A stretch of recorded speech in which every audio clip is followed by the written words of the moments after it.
할렐루야. 오늘 하루도 믿음의 복된 삶 살아가시는 예림의 모든 성도님들과 예배자들 되시기를 주님의 이름으로 축복합니다. 5월 18일 토요일 아침 예배를 주님께 드리겠습니다. 다 함께 조용한 기도 드리시겠습니다. 은혜와 사랑과 그 능력으로 우리를 충만하게 채워주시고 인도하시는 주님, 오직 주님의 그 인도하심에 이끌려 살아가는 믿음의 복된 삶 되도록 도와주시옵소서.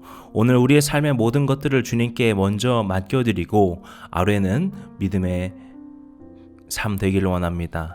주님 그렇게 우리를 이끌어 주시고 오직 주님의 그 말씀에 의지하여 살아갈 수 있도록 주님 우리에게 힘 주시옵소서. 모든 말씀 예수님의 이름으로 기도드렸습니다.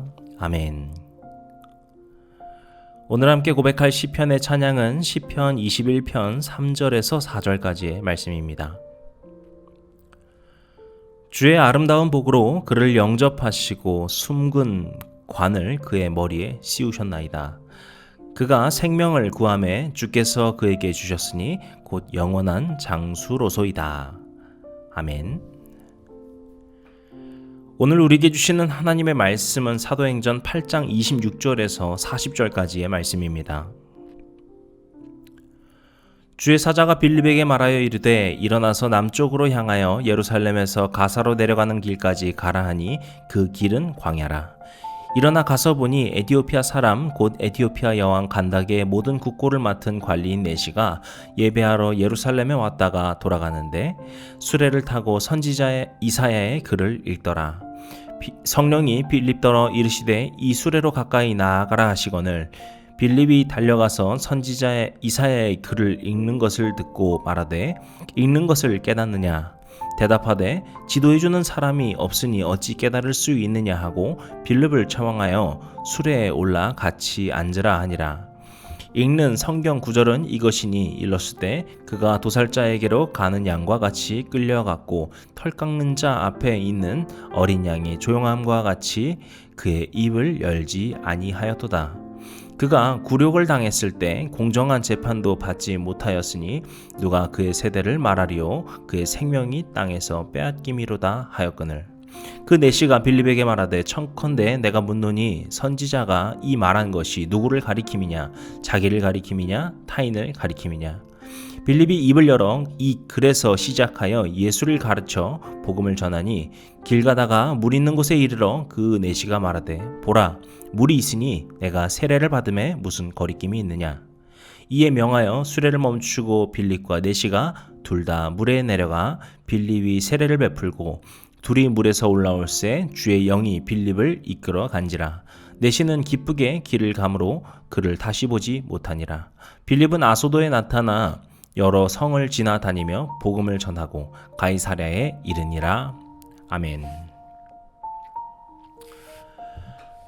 어제 우리는 사마리아 성의 그 마술사 시몬에 대해서 보았습니다. 그는 주님의 복음을 진실된 마음으로 받아들였던 것처럼 보였죠. 하지만 성령의 능력을 보자 뭔가 그것을 이용할 수 있겠다라고 하는 수단으로 여기면서 그것을 돈을 주고 사겠다라고 하는 일을 벌이게 됩니다. 그래서 베드로에게 혼나는 꾸짖는 이야기를 우리가 보았죠.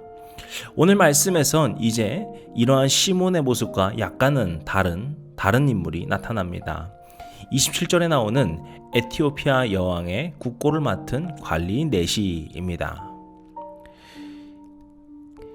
이때 내시라고 하게 되면은 환관이죠. 우리가 환관을 생각하게 되면은 뭔가 그렇게 높지 않은 직위로 생각할 수 있습니다. 하지만 여기서 설명을 보시면 그가 단순한 환관 한 명이 아닌 것으로 볼 수 있죠. 왜냐하면 여기서 말하는 내시라고 하는 것은 그저 환관을 말하는 것이 아니라 나라의 높은 직을 수행하고 있는 궁궐에 소속된 사람을 의미하기 때문입니다. 그래서 보시면은 그가 어떤 잡일을 맡은 것이 아니라 비서 정도를 맡은 것이 아니라 에티오피아 여왕 간다게의 모든 국고를 맡았다라고 표현하고 있죠. 이것은 그가 나라의 모든 재정을 관리하고 있는 고위 관료라는 것을 보여줍니다. 그런데 여기서 조금 이상한 거는 그가 왜 예루살렘에서 예배를 드릴까라는 겁니다. 이 부분에 대해서 우리가 확실하게 알기는 어렵습니다. 다만 최근 연구 중에는 열왕기 상에서 그 솔로몬과 시바 여왕이 만났다라고 하는 이야기가 있는데요. 여기서의 이 시바 여왕이 다름 아닌 에티오피아 왕조의 여왕이었을 것으로 보기도 합니다. 그리고 이 솔로몬과의 만남 과정에서 유대교가 에티오피아에 전해졌을 것이다 라고 하는 가능성을 보기도 합니다. 이런 것에 조금 뒷받침해 주는 것이 나중에 1990년대에 에티오피아에 있던 유대인들이 이스라엘로 탈출을 하게 되는 사건이 있는데요. 탈출시키는 것이죠. 그런 사건이 있었는데요. 당시 처음에 이 에티오피아에 가서 이들을 만났을 때 이스라엘 사람들이 매우 놀랐다고 합니다. 이들은 분명히 에티오피아인이고 유대말, 그러니까 히브리어를 전혀 모름에도 불구하고 유대교 전통에 따라 신앙을 지키며 살고 있었기 때문이라는 것이죠. 그런데 아무튼 간에 이런 배경 속에서 유대교 신앙이 왔을 것이다 라고도 보기도 하고, 혹은 그가 디아스포라, 그러니까 바벨론 포로기나 이후 헬라의 그 식민 통치 때 흩어져 버린 이스라엘 사람 중 하나라고 보기도 합니다. 어쨌든 이건 한 이 정도의 그 배경 지식만 가지고 계시면 좋을 것 같고요. 중요한 건 이 내시가 고위 관료라는 사실이 중요하고요. 또 하나는 그가 유대교 신앙이 깊거나 혹은 매우 관심이 있는 상황이라는 것을 우리가 알 수 있죠. 특히 돌아가는 길에 수레에서 이사야서를 읽고 있었다라고 하는데요. 지금 생각해 보시면 수레가 무슨 리무진도 아니고 거기서 이 두루마리를 펼쳐서 읽는다는 것이 얼마나 불편했겠습니까? 하지만 그럼에도 그가 그것을 읽고 있었다는 것은 이 말씀에 대한 깊은 관심과 탐구심이 있었음을 보여줍니다. 그래서 성령의 인도를 받은 빌립은 이제 내시에게 다가가게 되죠. 그리고 그에게 이사야의 내용을 설명해 주면서 거기서 담겨있는 그 메시아가 바로 예수 그리스도라는 것을 전하고 그 복음의 이야기를 전하게 되죠. 그러자 이 내시는 모든 복음의 내용을 받아들입니다. 그리고 그 자리에서 결단해서 세례를 받기까지 합니다. 그리고 마지막에 39절에 헤어지는 장면에서 보시면은 이 내시에 대한 마지막 설명이 이렇게 나옵니다. 내시가 기쁘게 길을 갔다. 그 복음을 받아들이고 세례를 받은 내시에게 기쁨이 겉으로 보일 정도로 그가 기쁘고 행복했다라는 것을 보여주고 있습니다. 우리는 이 내시와의 이야기에서 이 내시를 통해서 무엇을 보고 묵상할 수 있을까요?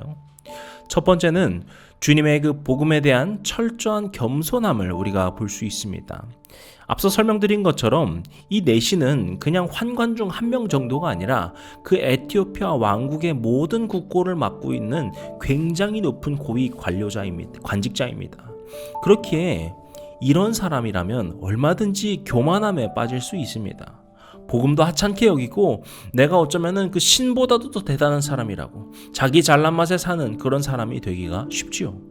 특히 이 시대에는 자기가 그저 높은 공직에 있어서 사람들을 부리기 시작하면은 거의 내가 시킨 대로 다 해야 되는 거의 신적인 권위를 얻기 때문에 충분히 그렇게 타락해 버릴 수도 있습니다. 하지만 이 내시에게는 형식적인 믿음을 갖고 있는 것도 아니었고요. 오히려 그 말씀에 대한 갈망과 또 탐구심이 있었습니다. 그가 그렇게 겸허한 마음으로 또 주님의 그 복음 아래서 겸손한 마음을 가지고서 있었기 때문에 그에게 성령이 인도하셔서 복음을 전하게 하셨고 그렇게 그가 그 복음을 온전히 받아들일 수 있었던 것이죠. 그리고 또 하나 중요한 것은 이제 말씀이 기준이 되고 있다라는 것입니다. 그가 복음을 갖는 과정, 우리가 지금까지 나누었던 그 과정을 쭉 보시게 되면은 그 가운데는 철저하게 말씀 중심이었음을 알 수 있습니다. 그가 이사야서를 읽고 있었고 그것을 소리내어서 읽고 있었고 그 소리내어 읽은 그 내용을 설명해주는 빌립, 그리고 그 설명을 통하여서 예수 그리스도를 알게 되고 그것을 받아들이기까지는 모든 영역에서 중심은 말씀이 있었다는 것을 알 수 있습니다. 우리 믿음 생활을 생각해 보면은요, 우리는 예배도 있고요, 찬양도 있고, 기도도 있습니다. 성찬도 있습니다. 우리가 성령의 기쁨과 능력과 감사로 살아가는 역사들도 있습니다. 그런 많은 은혜의 통로를 통해서 우리가 은혜와 축복을 충만히 받게 됩니다. 그런데 이 모든 것들 가운데에서 우리의 믿음을 단단하게 하는 그 기반은 다름 아닌 주님의 말씀입니다.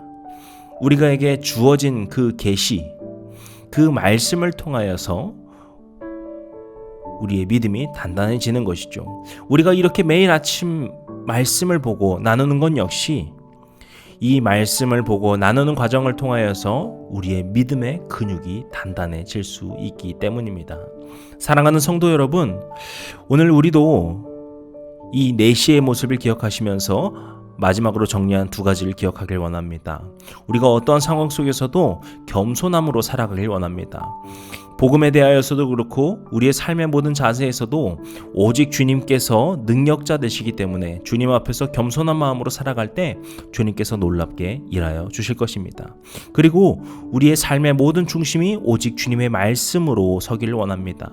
그렇게 우리가 살아갈 때 우리의 믿음이 더욱더 단단해지고 그렇게 우리가 흔들리지 않는 믿음으로 살아갈 줄로 믿습니다.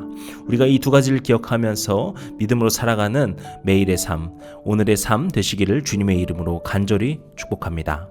기도하시겠습니다. 주님께서 우리에게 함께 하시고 오늘도 인도하여 주심을 믿습니다. 주님, 오늘 이 에티오피아 4시의 이야기를 보면서 우리도 늘 항상 겸손함으로 살아가는 믿음의 백성들 되게 하여 주시옵소서. 모든 순간에 주님께 먼저 구하고 우리의 귀를 주님께 기울일 수 있는 주의 복된 자들 되도록 도와주시옵소서.